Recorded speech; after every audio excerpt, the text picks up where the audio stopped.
So, good morning, everyone. Good morning. My name is Joyce Lawson. I'm a retired archives and history employee. I retired after 32 years and decided to do something else and came back doing the same thing. You know, some of this retirement thing doesn't quite work with me, I guess, you know. So, but I love doing this, and I like helping people find their ancestors, because I'm constantly looking for mine, and I'm always constantly encouraging people to look for theirs. And you find them in all kinds of places. So today we're going to talk about the Dawes rolls. You all heard of the Dawes rolls before? Okay. So a lot of times the myth about the Dawes rolls is that it was mandatory. It wasn't. And just because your relative was not on the Dawes rolls does not mean they were not Native American. It just means they chose not to be relocated to Oklahoma during that time period. And they may have gone later to get allotment of land, but at this time period, they may have decided, I don't want to go, I want to stay here. Because the Dawes rolls really, it was designed to get the Native Americans to trying to find a polite political word for it. There's no political words in history, right? They wanted them to act more like whites in the United States. They wanted to get them away from the reservation to go and farm their own land. We'll give you this much land if you come off the reservation, and who knows what's going to happen to the land on the reservation, right? So as we go through history, and genealogy is just a history lesson, that's all it is. And then we talk about things that sometimes may be a little uncomfortable, but history is history. And that's what I say when I do my genealogy, and I find all kinds of things. I find relatives in all different locations. But you know, it is what it is, right? You can't go back, you can't go back and change yesterday, so we definitely can't go back and change 200 or 300 years ago. So today we're going to talk about the Dawes rolls, and it's just an introduction to it. It's a really complicated steps that you have to take. But once you get used to it, you're like, oh, it's just 1, 2, 3, 4, 5. But don't miss step 1 or step 2, because you're getting step 3 and wondering what in the world is going on here. Why I can't find this? I saw the name. I'm going to this page number, but it's not the page number. It's the census number. It's not the census number, it's the enrollment number. So when you run across all these things, just say, okay, I was warned about this. So let me just take a step back and go back to step 1, okay? And at some point, we get through talking, we get to a certain point in the PowerPoint. I have some sheets over here on the table. Then I have 3 books here. These books right here are the printed index to the Dawes rolls, okay? And I wanted to let you see the books because it says it's in alphabetical order, but it's not really. It's an ABC order. Alphabetical order and ABC order, 2 different things, right? So you'll see, it's like I'm looking for Coleman, and I couldn't find Coleman, but then I found some other names, then I looked down, then I saw it. So someone else's idea of alphabetical and my idea of alphabetical are not quite the same. So, and I say to tell you, if you don't see it, just keep looking, okay? Because it may be not alphabetical the way we were taught alphabetical. It may just be an ABC order in my dyslexic life, okay? So now we're here in the William Winter building, named after former Governor William Winter. And like I said, I'm Joyce Dixon-Lawson, and I'm a genealogist and historian. I always tell people genealogy is personal. That includes your Native American history, because you're going to find things that are not what you thought it should be, or what you've been told, as the family said. But then you find documentation that's not quite as black and white as we thought it was going to be. But then it's personal, and you're going to then you have family members who are not going to want you to do genealogy because they feel like you may be stepping on their toes. But in my family, I always learned that if one family member knows the story, there's another one knows too. So don't stress yourself out because this family won't talk to you about it. Just find another one Because there's one no, two no's. Because there's no such thing as a secret. Y'all know that, right? You can say, I'm going to keep it a secret, but it doesn't really work. And now, this is my county map. And I always do this in my presentations because you need to know what county your relatives are from and when that county was formed. You can't look for someone in Humphreys County and say they were born in 1850 when Humphreys County wasn't formed till 1916 or 1918. I think it was 1916. But you can look in the area. So what you do, you look for the parent county, the oldest county in that surrounding circle, and then you go from there. Okay? Because if they don't show up, there's a reason why they're not there. So genealogy is also a geography lesson, right? I remember my grandmother used to tell me that, she said, you know, we have some Native Americans in our land. And at that time period, the word was Indian. We have some Indians in our land. And I used to listen to those stories, and now I wish I had written down those stories because a lot of them has passed my brain by now. And I wish I had recorded them. I didn't know then what I know now. So many African Americans know, I think, they have Native American lineage in their family tree. The Dawes was one of the first resources used to verify that connection. So what is the Dawes role?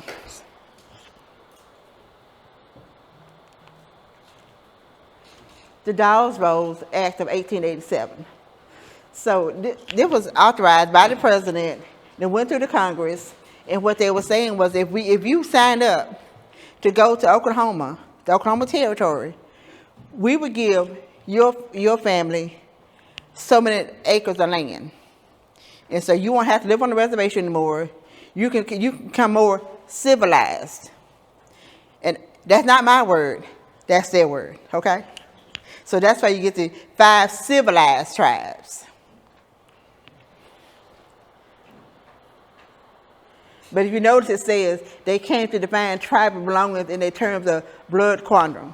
So you had to prove that you had a certain percentage of Native American blood to even get on the list. And as you go through the list, you'll see a lot of people are rejected, and they have to send all this documentation to the Bureau of Indian Affairs to prove to them, to the commission, to prove to them that their relatives are Native American. Then they said, well, you only 1/8%, you're full.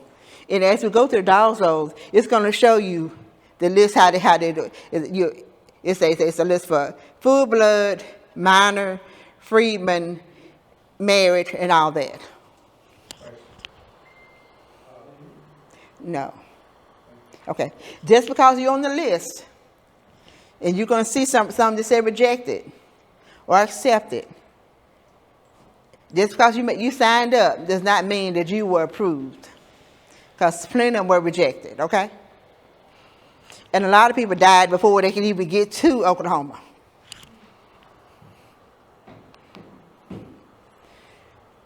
This is understanding the Dawes Rolls, and I'm not going to stay on this right here because you can Google that. I want to get you into the meat of the project. So this is the Indian Territory. So you're taking a lot of people from fertile land, like for instance, if someone's in the Delta, and you know the Delta is quite vast. It crosses over state lines. So you have that good, rich soil, and then you're taking them to a place in Oklahoma where the land is dry. It is not conducive to farming. So now they're having to find another way to live because what they thought they were getting, it was not quite the truth. They went by what the government said, and then they got there and found this is not quite what we signed up for.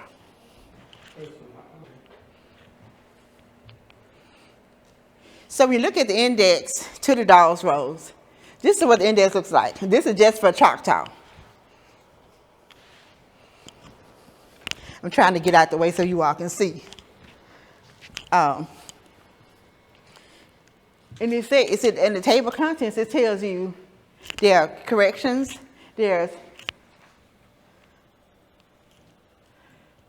Choctaw by blood, newborn Choctaws by blood, minor Choctaws by blood, and minor just means that they were not an infant.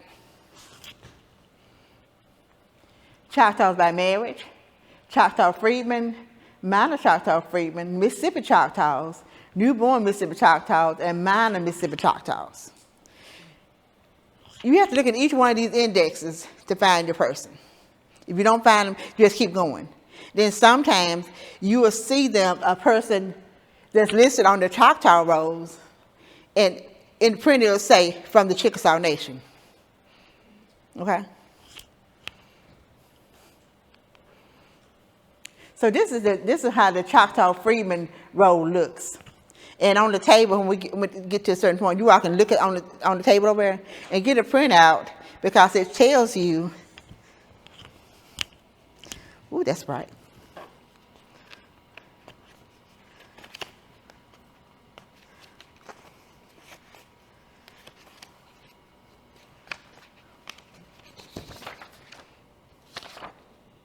No, that's Choctaw by marriage. That's not what I'm looking for.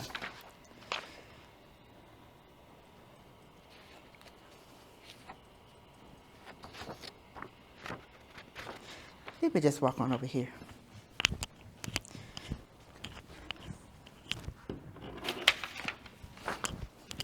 So this is a list from, it says Choctaw Roll, Citizens by Blood, okay? And it tells you here, it gives the person's name, his age, sex, blood. So the top one here says John Oakes. He is 30 years old. He's a male. He's 1/4 Choctaw. And then it gives his census number. So the census number is going to help you when you get ready to find the actual application. And each one of the person you're looking for is going to give you the same information. It means that they were not full blood. So sometimes you may be half. You may have one parent that's Native American, another parent that's not.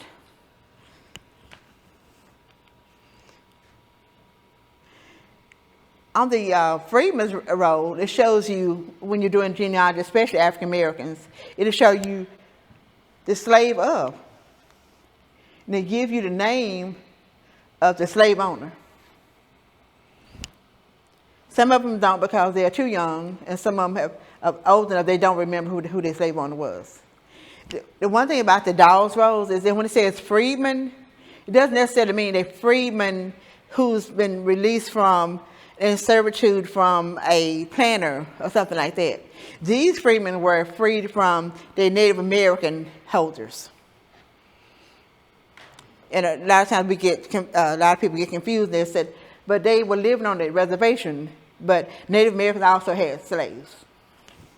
So when you talk about freedmen in this instance, on these rolls, they're talking about freedmen who were freed from their Native American holders. Pardon? The Cherokee were the first one to release their enslaved people. They released theirs, let me see. The Emancipation Proclamation was signed January 1st, 1863. So the Cherokee emancipated theirs on April the 3rd, 1863. Some of the others didn't release theirs until after the Civil War, after the 13th Amendment. So it depends on what tribe you're talking about. So here, these people have they signed up. They said, we want to go to Oklahoma. And at first, they were rejected. And a lot of times, people skip over the rejected part, and they don't read those because they say they rejected. But in the rejected files is where you're going to find your most information, because they're trying to prove their point. So they're going to write to the Bureau of Indian Affairs with birth certificates and all kinds of affidavits proving who they are. So if it says rejected, run to those. And apparently they proved their case because then it was granted. So down here, all this information down here, it tells you They wrote to the Indian Affairs, and they talked to this person. Then all these letters are in the commission reports. All these records here that I'm talking about today are also on file here at the Mississippi Department of Archives and History.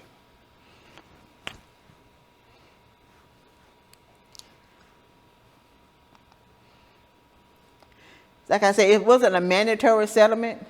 You didn't have to go. It was strongly encouraged. That's a political word for it. It was strongly encouraged to go to Oklahoma to get land, so they wouldn't be part of the reservation system. So is that why basically there's Choctaw in Mississippi and Oklahoma? Yes.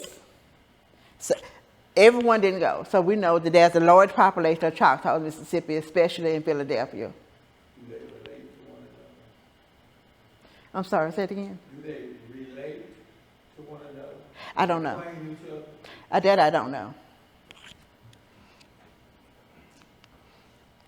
So some of the common mistakes that when researchers, they said Native Americans did not own slaves. They did. The 5 civilized tribes were not to own the Native Americans in Mississippi. We just talk about the government classified them as the 5 civilized tribes, but there were other tribes in Mississippi, in Alabama, and the adjoining states. But these were the 5 that Chickasaw, Choctaw, Cherokee, Seminole, I'm missing one. Muskogee. And those actually Cherokee. They're a bunch with the Cherokee.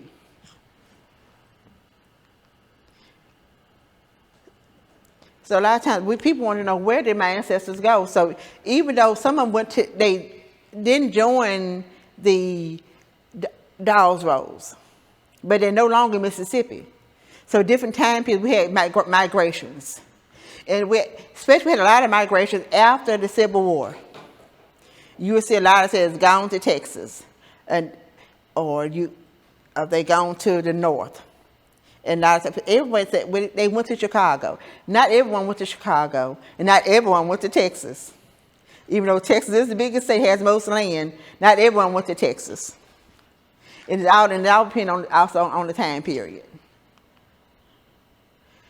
So I hope this was just a brief introduction to how to search the Dawes Rolls. But let's just actually now talk about it, because those are just shots. Let's talk about the Dawes Rolls. When you're looking on the Dawes Rolls, you're going to look for several things. And you can find some of this on the internet. In this book here, and these books are out of the search room. They gave me permission to bring them out. I promised I would take them back. This says index to the final rolls as citizens and freedmen of the 5 civilized tribes of Indian Territory, 1906. This is for the Creek and Seminole. That's why I'm missing Seminole. The Creek and Seminole. So in it, you're going to find all these lists in somewhat alphabetical order. Somewhat, okay? You take this number, then you go to a list of microfilm, and in the microfilm it says index 2. But no, this index here, right? There's 2 indexes. If you miss one index, you're just totally lost. So this is the first index. It's going to give you a roll number. And then you go to the microfilm, to the index, to the 5 civilized tribes, depending on which tribe you're looking for, right? Then it's going to give you a census number. Then that census number is going to take you to another sheet that explains more like this right here. It's going to give you a description of the age and all that. Okay? Now this is just the Choctaws right here, by blood. The Choctaw freedmen are listed a little bit different. And then you have also the Choctaw citizens by marriage. So sometimes you're going to see the word IW. And IW means intermarried white. And so a lot of these did not make it because sometimes they were only 1/8% Native American. Now, like you said, there were other Native Americans, but the 5 civilized tribes on the Dawes only pertain to these 5. There are other Native American roads. There's the Armstrong Road, which was done like in the 1930s. I mean, not 1830s. And then around the 1940s, there was something called the Enix Roads. So each one is going to have a different, and I chose the Dawes Road because that was protect mostly in Mississippi. Right. Okay. Well, I think they started in Mississippi. So they, your family started in Mississippi? I think so, like the Yazoo area. Yeah. So that's why I said, just because your relative's not in this book, does not mean that they didn't sign up to go to Oklahoma. Right. And that these 5 tribes are not the only Native Americans that were in Mississippi. They were the largest. So we don't talk about the Natchez Indians and all those because they were not of the largest group that the government was trying to get to move into this open territory. Okay?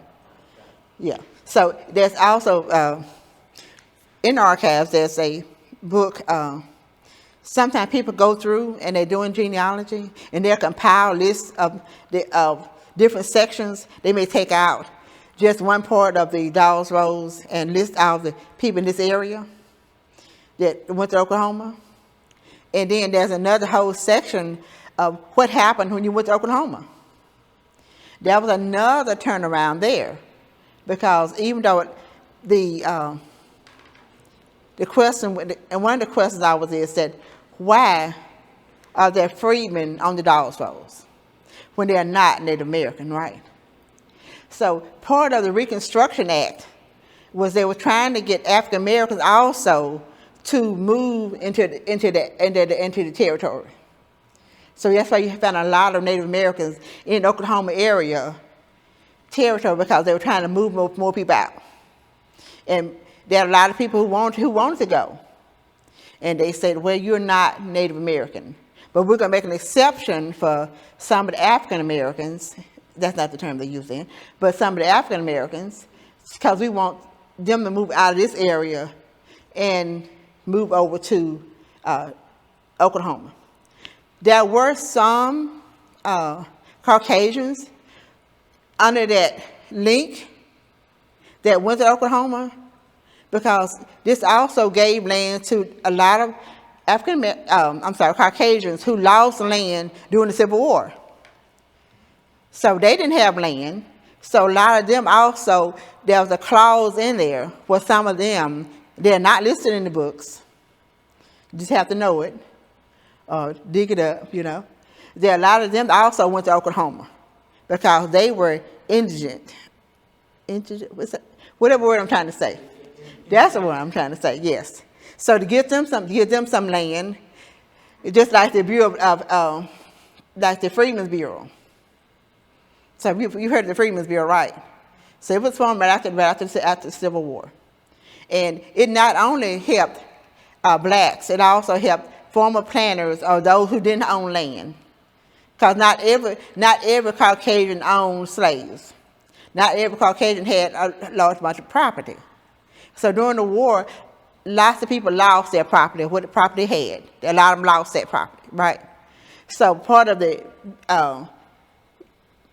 Freedmen's Bureau was that these people also could get property and try to build themselves back up. So the Dawes Roads and the Freedmen's Bureau are kind of like sisters on different sides. The commitment by the government is basically the same. Let's get these people out of the way so that we don't have people who are homeless, who don't have land, and those who had land and no longer have land, let's give them a foot back up. Okay? And let's let these former enslaved people not be put back in slavery. So the government has a form, it's kind of balancing checks, as they say it. But the history of it is, just like you can write to the Bureau of Indian Affairs to find out why these people are rejected from the Dawes Roads, you can also do that for the Freedmen's Bureau and see all the letters written to the commission there about treatment. And so even after the people went to Oklahoma, they were still writing to the Indian Commission saying, this is not what you promised us. And then people have passed on and they're saying, well, my child, say for instance, I have 4 children, and each one of them have an allotment of land. And they're passed on now. I passed on. So who gets my land? So it's a never-ending trail and letters to the commission fighting over land. And then there's a certain section of Native Americans who are in Oklahoma now saying, okay, so why are you giving these African Americans land when it should be our land? It's a best-selling novel, but it just has to be true. Yeah. So if you really want to find out what happens, these roles, the sheets are interesting because they give you when this person is born, with their parents' names, what degree of Native American were they. But it also tells you sometimes that this person died. It gives you the death date. Because it started at one period, but it kept on going until it kept up to 1906. So in between the 1887 and 1906, a lot of people passed away. So you'll see why they didn't go to Oklahoma, because it said rejected or denied. The application denied, and it says in fine print, deceased. So you're not going to just find one thing on the Dawes rolls. Yes, you want to find out who went to Oklahoma, but you want to find out more about the family. So that's when it comes the genealogy treasure. Because it's giving you the parents' names. It's giving you the children's names. It's telling you where in Oklahoma they went to. Not necessarily where they came from, but you can go in the census reports and find out where they came from. Just backtrack them on the census records. But then the Dawes is going to tell you what part of Oklahoma did they go to. Okay? Now, I know that's a lot until you actually go in the search room and pull out the books, and you all are welcome to look in these. Pull out the books and decide what degree my Native American family was, and pull out, and you're going to have about 4 rows of microfilm that you're going to go to. But as long as you have the census number and the family number, it shouldn't be too hard. There's going to be several numbers on the page. There's going to be a number at the top of the page. Then there's a printed number, stamped number. Then there's a number down the side of the sheet. So if one number doesn't work, you say, I know this is the number I'm looking for right here. Sometimes you have to really blow it up, because some of these sheets were quite old by the time they were microfilmed.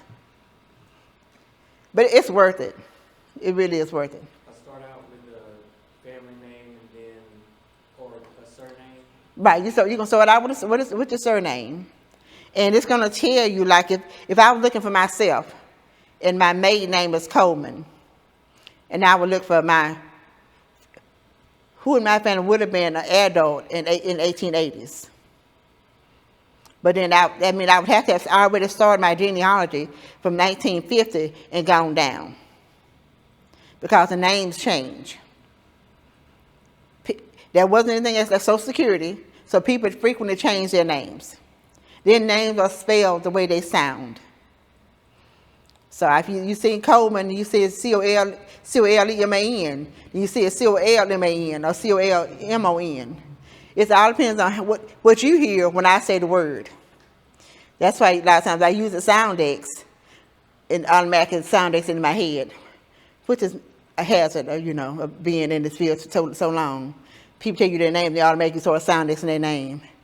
But it goes with age, so I'm not going to tell you how old I am. But I'm older than most of you all in here. But it's all in what you hear. And so when you look in this book, when you look at these indexes, look at the different spellings of the names. Just because you spell it one way, you spell Coates, C-O-A-T-E-S, doesn't mean that the next person spells the same way. They may have spelled it with a K. Okay? So drop the vowels. A lot of times the easiest way to do it is to drop the vowels and go with just the consonants, because vowels are tricky. How many times have we had to say that long A, short A? Yeah, I didn't like that part of English. What do those sound like? Pardon? Short and long. Like Yes. Yes. So it all depends on what you hear when someone's saying the word. Like my former name was Dixon, and I still get mail from Dixon, Dixon, Dixon, Dickson. All of them is Dixon, right? It all depends on how you spell Dixon. So all of us right, but if you use the sound X, every one of those have the same code. That's when I say drop the vowels. If you have consonants that sound alike, drop one of them. If you spell cotton, C-O-T-T, you don't hear but one T in cotton, right? So you drop that X, you drop that double consonant. So I want you all to now, if you can, come look at these books. Look on the table over here, and I want you to see all the different things you're going to see on the Dawes rolls. Now I just did Choctaw. All the other ones are done the same way. Okay? Now, if you want to, you can go on the internet and look up the Dawes rolls. You can there's a search box where you can put your name in, and they'll give you the census number. It may not give you, it won't give you the whole information that you need, but then it gives you an address where you can write to and get the other information. Or you can contact the archives, or you can come in here. We love you to come in, so we can walk you step by step. And if you get frustrated, that's all part of the process. It's like baking a cake, you know. If I bake one from a box, it's going to be about this tall. Apparently, I can't follow instructions. If I bake it from a recipe or just go in and start cooking one, it might be this tall. Me and direction on parent, we don't get along with each other. So that's what genealogy is. There's always another step. You can't find something, you have to go through the back door and come in. It's like, okay, so what, if I didn't know where this person lived, or I didn't know how this person wrote their name, how would I spell it? Or did someone else write the name instead of me? Now, my mother's middle name should have been Doffa, D-O-F-F-A. No, I'm sorry, her first name should have been Doffa, D-O-F-F-A, because her father's name was William Doffa Glaspie. On her birth certificate, when they sent it in, it said Doffa Lee Glaspie. Her birth certificate says Dorothy Lee Glaspie. So apparently someone at the State Board of Health said, oh, they don't know how to spell Dorothy. They erased it and wrote Dorothy. So she's forever a Dorothy instead of a Doffa. Okay, see? Yes. Okay, so here are the books over here. The archives is open till 1 o'clock, the search room. If you don't have a researcher's card, you have to have one. It doesn't cost anything, but you have to have one to stop at the desk. Get your researcher's card. All you need is your ID. Nothing costs you anything. There's a place to lock up your belongings. There's librarians at the desk who will show you what to do. If you want to have examples over here, please come over here and look at. If you need to take an example home to really look at it, please do. Because I looked at these and I'm going to throw them away. Okay. They're going to become scratch paper. And I'm a librarian, so you know I have plenty of scratch paper, right?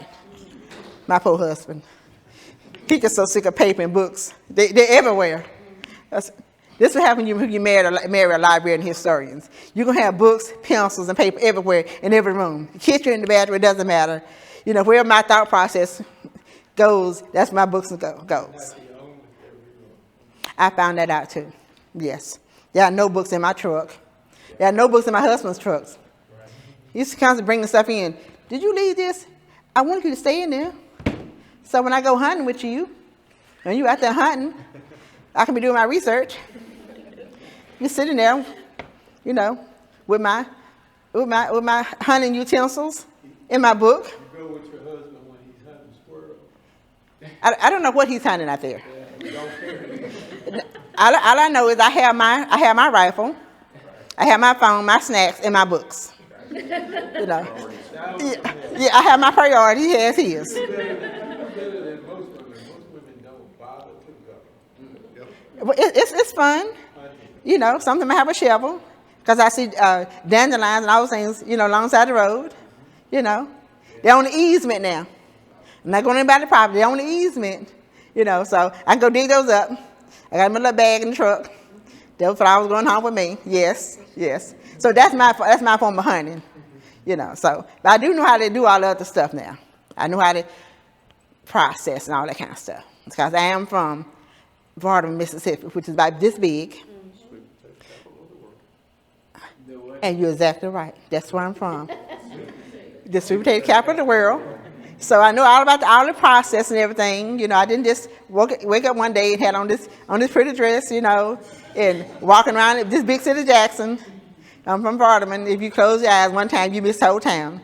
You know, yes. So there was just the people in here earlier from Winona. She said, you know what Winona is? I said, of course. I'm from Vardaman. And so another Jimmy said, well, I'm from Grenada. You know, we have sweet potatoes. I said, sir, I beg your pardon. That's Vardaman's claim, not Grenada. So y'all in Grenada, y'all take enough stuff from Vardaman as it is. You cannot have our claim to fame. When you go up, coming in Vardaman, it says, welcome to Vardaman, sweet potato capital of the world. When you're leaving, it says, welcome to Vardaman, sweet potato capital of the world. We want you to know that that's our claim to fame. The sweet potato capital of the world, yes. The best ones come from Vardaman. There's some other places, but they are not as good as Vardaman. The best way to find true evidence is through DNA. And I don't do DNA, so I only do genealogy. But it's right. Now, if you go to, as you're doing genealogy, you will see a lot of times people are categorized by their complexion. Okay? So either you're white, you're mulatto, or you're black, right? Or you're Native American, or you're Chinese. These are on the census records. Or unless you're from Louisiana, which you might be quadroon or something like that, or Creole. And I'm not sure what I'll do in other states. I know my stepmother was Irish, and her husband was from Nova Scotia. He was French. So they were Irish and French, but even though he was considered as Caucasian, he was as dark as I am. So that all depends on where you're from and what the criteria is. Okay? So I have sisters who are much lighter than I am. And on the census report, they may be listed as mulatto because they are very fair-skinned. And I would be listed as African American because I'm not. But it's all in the genes. Right. Because my stepmother, she was very fair because of her Irish blood. But her brother, who was a twin, because they were fraternal twins, he had a more darker tone than she did, even as twins. So it makes a difference who the census taker was. Exactly. So if I come to your house and I may say, he's white, then I may come and say, we know she may be Native American because she has long, dark hair. Right? Or I may say, you may be African American, and I may list you as Caucasian. It all depends on what I see, what the census taker sees. And my mother was a census taker, so she often talked about this. And people have to say what race I am. But in the early census records, they didn't ask. I think they just put down what they saw and what they perceived to be your race. I have not searched my father's DNA yet. It's something I'm going to do. But my great grandmother was from Alabama, and she was a lot taller than I am. Of course, I'm not very tall though, am I? She was like 6 feet. All my father's brothers all 6 feet and over. I got my height from my mother. She's my height. And my grandma. On my mother's side, we're all about this height. You know, this is common for us. So on my father's side, my great grandmother was like 6 feet tall. She was very fair-skinned, and my father always said she had hair. He said she had hair down to here, and it was straight. There was not even a ripple in it. He said, so she had to be Indian. I don't know that. Sounds plausible, because there were Cherokee in that area. But I don't have the facts to claim it yet. So at some point, that's what I'm going to do. Like I'm sure all of you out today are trying to find your Native American ancestors. So what I'm saying is don't just go by the Dawes rolls. If you look at the 1870 census, in 1870, the first census that covered everyone, because that was right after that was the first census after the Civil War. Right in the middle of it, if you look on the I, it says you see Indian, and then they name. You don't find like that on the actual ancestry. But if you look in the book, the old-fashioned book, if you go to I, you have a whole section of Indians there. It's an Indian DNA name. Okay? So they also said there are other cases where there are different tribes, and sometimes we have some books in the archives, depending on if people donate them to us or not. And if it was Mississippi related, the archives makes it their responsibility, their priority to also to get those indexes, get those books, if it's Mississippi related. But if it's not necessarily Mississippi related, someone has to donate it to the archives. Okay? Because every agency only has so much money they can spend, right? So those books are donated. So I would encourage people, if you're doing a genealogy book and you have Mississippi relatives, when you get your books in, you take out 2 copies. One for the Library of Congress and one for your state archives. You can also take out one for your local library, but a lot of times in the local libraries, books get pulled when they run out of shelving space, and they may get tossed away. But if it's in the archives, you have a better chance if it's staying there for the next generation after that to come and look at it. Because they don't say, genealogy books, family books, they don't stay in print very long. Okay? So once they sell out, they're gone.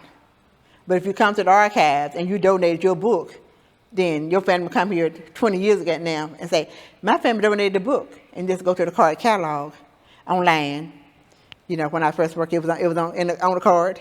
Now it's online. Go to the card catalog online or search it from home, because archives catalog is searchable from home. Just go to our website. And you can also, all of these records I've talked about today, don't actually wait till you get here to look for them. Make you a list of what you want to search.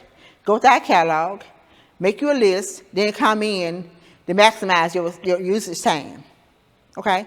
Or write to the Department of Archives and History. You can write here and say, hey, I looked on the Dawes rolls, and I found that, be sure you tell them what degree it was now. On the Cherokee by blood, I found Joseph Cook, and this is his roll number. Can you send me that record? And they will. You don't have to come. You just have to contact us and say, I live in Mississippi. I don't think they charge the out-of-state search fee anymore, do they? Do they charge the out-of-state research fee now? Okay. So that's not a search fee. The only thing you have to pay for is the copies. And the copies are minimum. It's less than a tank of gas, believe me, or even half a tank. So if you find one, if you go on the website, Dawes website, you find the person you're looking for, and you can't go any further because it's not going to give you everything. Ask them, can you please copy this record for me? And once you get it, and if it says rejected, or there's some notations along there, screenshot that, copy that, and send it back and say, can you send me this record? Can you go to the Bureau of Indian Affairs, this is the date, and see if you can find this record for me? It all depends on how hard it is, because they will only search for 1 hour. So you may have to do it twice, or you may have to make a trip to come in and do it yourself, or hire a researcher. They have a list of researchers online. Okay?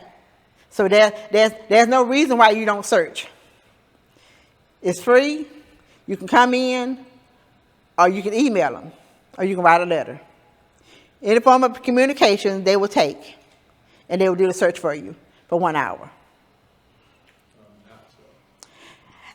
I'm not sure in the, and I know there are Native Americans all over the United States. Correct. And I'm not sure what roles, like I know there are Apache and everything else in all the other Midwest states and along the shores of Pennsylvania and New York and all those. So I don't know what process they used to relocate Native Americans and where did they go? I know in most states there were some ways that they were eradicated for modern technology to come in and take over. So every state is different. I know what happened in Mississippi, but I can't tell you what happened in another state because I have not researched it. So I just don't know. That would be something you may want to write to. Each state has their own archives or history commission, and write to them and see what happened. And I'm sure they would. Most archives will respond back. Some of them don't do research for you, but they will respond back. Or you can go to their site and check their website. Yeah. So does anyone have another question before we call it? Before you all run off to the search room and start digging up those relatives?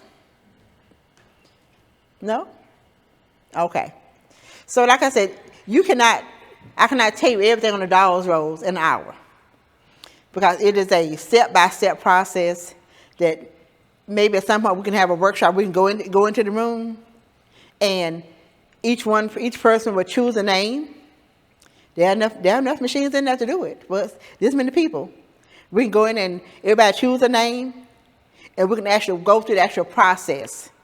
Because without going through the actual process yourself, this right here is not going to stick. This is only to whet your appetite to find those relatives. But to actually search it, we'd actually have to go into the search room.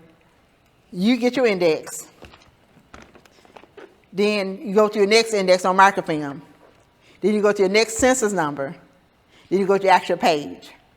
And then you have another roll of microfilm to go to the Bureau of Indian Affairs to find the correspondence. All of those records are here. It just give yourself a week or two, depending on how many people you're finding, and come and search. Because we do have very flexible hours. Monday we're open from 9 to 5. Now the media room is closed at 4:30. The archival reading room closed at 4:30, and this gives them opportunity to put the materials back for the next day. So everything has to be put back in its place before the building shuts down. Okay? We only close on state holidays. Hold on just a second. We only close on state holidays, or unless something happens where the government says, the governor says we have to close down. Okay? Because we are a state agency. Citizenship is a totally different animal. And so that we have to go back to the 14th and 15th Amendments and then see, are we talking about just African Americans, Native Americans, or Caucasians, or all? That's why a lot of these amendments are changed throughout the years to add other things to it. So I don't know how they've been amended. So even though it says they're citizens, are they citizens true to the word what we call citizen, or is it just a term used to identify Native Americans in this one document, during this one treaty?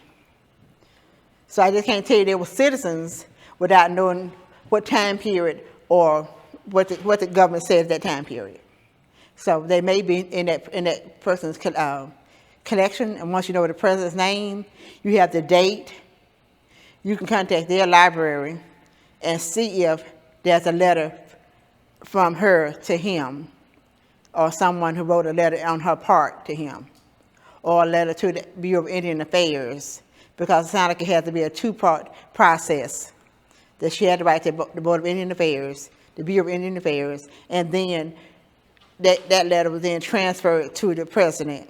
Now this just the way my brain processes it. I can't say that's what really happened, but from experience, that's what it sounds like what happened. So I would write to the Bureau of Indian Affairs, and you have the date, and then go from there, and then see what president it was, and then write to his library or the National Archives, and see what those letters are. Because that's what, if he don't have a library himself, then the letter should be under in the National Archives or the Library of Congress, one or the other, which are most of them are searchable. Yeah, You can search those from home. I'm still trying to get to it. And you might just search it that way, so you have a name and a date. That's the biggest part about there, having a name and a date. The date is the most important thing, because sometimes things are not in alphabetical order, but sometimes it's in date order or year order. It depends on how diligent you want to search. Yeah, okay. Well, see, now you know what to do. Just start searching. All right. Well, thank you all. I think our time has expired. And it's a beautiful day outside. Look at, you know what? We did exactly 1 hour. We started at 10:01 and now 11:01. That's a first for me, y'all. That is a first for me. Usually I'm like 30 minutes over. But when it comes back to doing regular genealogy, just know I'm going to be 30 minutes over. Don't plan on leaving at 11 o'clock. Because it's going to be 30 minutes over because I have so much stuff I want to tell you about. Okay? So we will have I'm not sure when the next genealogy workshop is. It may be, I don't know if we have another one this year. I think probably it won't be again until February. For me. There may be some others doing some genealogy workshops. Just check our website. And every time we do have something going on, it's going to be posted on our website. Okay, I can move my glasses out. I can wait. No, that looks good. Oh. Okay. Thank you all for coming. Like I said, if you want to have some examples to look at, they're on the table over here. Please take examples. If you want to look at these books right quick before I take them back to the library. I don't want any library fines. There were cameras watching me take these books out. I don't want to say Joyce took the books and didn't return them. So just remember, when you're searching these books, this is your first step. Don't go to the microfilm first. Okay? Go to the book first. It's like it's 2 indexes. Remember, it's 2 indexes you have to look at. Okay? Now, I kind of forgot about that the other day. So I kind of just went to the microfilm. I couldn't find what I was looking for. And something in my mind said, you skipped a step. I went back to the book. And then I found my way. So don't act like me. If I say one thing and doing something else, you are just use the book index first. I'll go online, and it'll give you a roll number, okay? And then contact the archives, and let them do a search for you. If you can't come in, let them do a search for you, okay? They said that, like I said, there's no reason why you shouldn't be able to search these Dawes rolls. And if you want to look earlier, in the 1830s, there's also the Armstrong rolls. There's a book index inside for that. Those records are also on microfilm. There are the Enoch rolls, which are like in the 1940s. Enochs, Enoch. So look at the Enoch rolls. And sometimes you just have to search the catalog, because there may be certain things in there they put since I left. I left this area in 2017 and moved to the museum. And I stayed around until the end of 2020. Then I went home, said I was going to be retired. And I did that for 3 months. Those were the longest 3 months of my life.